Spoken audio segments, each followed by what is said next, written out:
Hello and welcome to my show, Chelsea and Chelsea. Today we have Mario Valero with us from the Modern Languages and Cultures Department to talk about his newest project. Welcome, Professor. Thank you for having me here. So what is the objective and why did you choose theater as a way to teach students languages?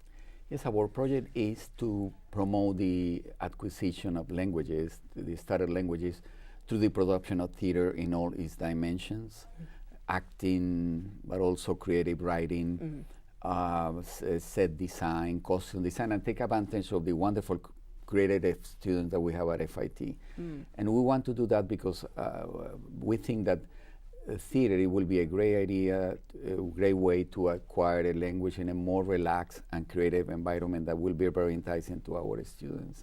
Because the students not only add a role in a play, but they also participate in all the process of creation, the creation of that role. And in that process, they become acquaintance with the culture, the feelings, the emotions of that character, and through that experience, they really learn the culture. So what better way to learn a language and immerse yourself into a culture that a direct experience with theater? So what made you decide on the pieces you're presenting? We are a team of, and I must say this, they are professional actresses, and we have also filmmakers, creative writers, and we wanted to do something that will be meaningful to our students at FIT. And we thought, what better what our classes, classic authors are always meaningful and current. So we went for three of our major authors in Spanish and in Italian and French. We choose Molière, which is the quintessential French author. It's a very sarcastic, funny, and playful author who also was very well known for anticipating modern theater because of his criticism of and critique of society costumes and habits and values. And also we consider Pirandello, which is an Italian author from the 19th century who's also created plays that, the style and the theme of these plays sort of anticipated all the theater movements of the 20th century and the avant-garde. And then we went for Cervantes. Cervantes is, the creator of Don Quixote, perhaps the more universal of the characters that we have created in the Western culture. And Cervantes, with Don Quixote, create the figure of a hero, but also an anti-hero, which is very close to our own experience now, the way we look at things now. So just the thought of sarcasm and humor being injected into this lesson and just being involved with the students, that really just sounds like a lot of fun, a lot of interaction, just things like that just can kind of get students more, I guess, excited to learn and just learn a new language. And just overall, that sounds like a really nice thing. Absolutely, yeah. So what's the significance of putting these three works together? Well, it's a very good question. The significance is basically because all of them address issues that are very pertinent to our students at FIT and in general to us as individuals in the 21st century. The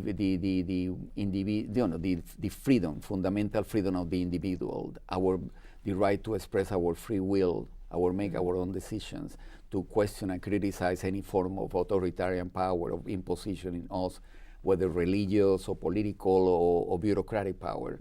And I think in that case, these three authors coincide in that. And they do it, again, what you mentioned very well, with humor and sarcastic, and make us laugh, but also to think.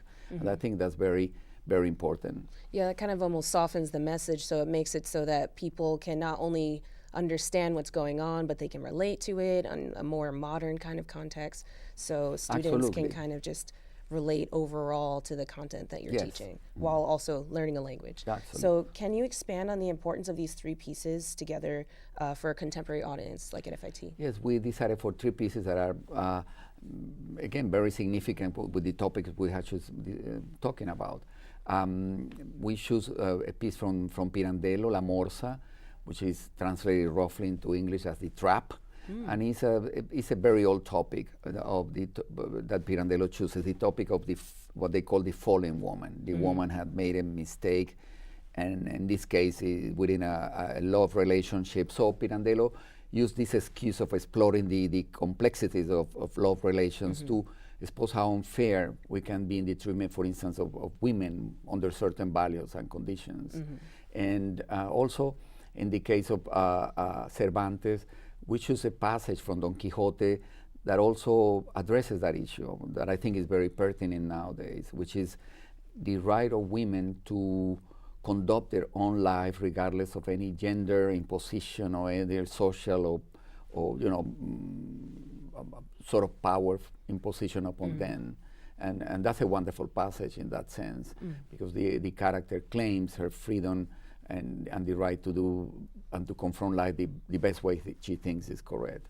And then finally we choose one wonderful and very funny play by Moliere called The School of Wife, which pretty much with the title says it all. Is a sort of sarcastic, a very satiric view of how women were educated to sort of navigate courtly love and relate to men. And in that process, Moliere not only questions those roles that as an imposition, but reveals that choose very contingent roles that they change over times and history. And I think is very relevant to our students at FIT to make them think about contemporary and current issues in America and elsewhere. So before we go, can you tell the viewers how they can get involved? Oh, sure. Yes, we are planning ahead of time, and we want to do this again. I mean, but incorporating our students and take advantage of the wonderful creativity of the FIT students that can do all sort of play any sort of role in our project. They can be actors, help us with the creation of the set, of set design, costumes, creative writing, etc. If any student is interested on our project, just go into our website of the Modern Language Department or contact us directly at the phone on 217-5090. So thank you for coming to my show. This project in general sounds very, very exciting, especially as a student myself who takes a French language class. Thank you for joining us, and I will see you guys next time.